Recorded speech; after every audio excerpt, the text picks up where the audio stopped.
Second టైంలో start అని కొన్ని అవి మొత్తాన్ని ఇవ్వరు వీళ్ళు.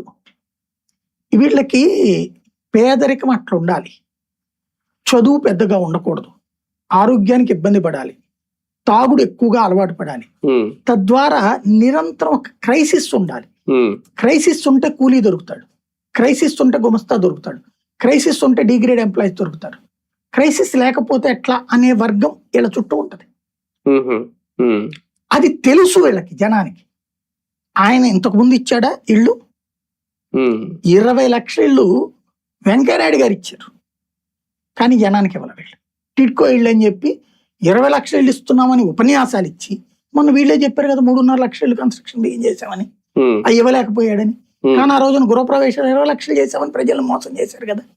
కానీ ఏ పేపర్ రాసింది, ఏ టీవీ రాసింది? ఇవాళకి కూడా సరైన డీటెయిల్ గా ఎవడన్నా రాస్తున్నాడా?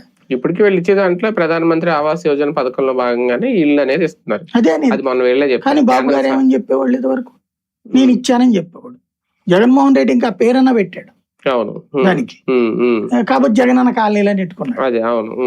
ఇది నడుస్తుంది. ఇక్కడ సమస్య ఏంటంటే రేషన్ కార్డులు చివరి 3 నెలల ముందు ఇస్తారు, పెన్షన్లు 6 నెలల ముందు బిగిన్ చేసి 3 నెలలకి చేతిలో పెడతారు. 3 నెలల ముందు కొత్త పెన్షన్లు అనేటువంటిది. ఇళ్ళు ఇవ్వరు. కొంతమందికి అది కూడా తెలుగుదేశం కార్యకర్తలు, తెలుగుదేశం సానుభూతి పరుల వరకే ఇస్తారు. ఇది గతంలోనూ జరిగింది, ఇప్పుడు అదే జరుగుతుంది. పెరిగే వ్యతిరేకత ఓకే వచ్చింది 2 ఏళ్ల 30% అవును, లేదంటే 10%, 3% అవును.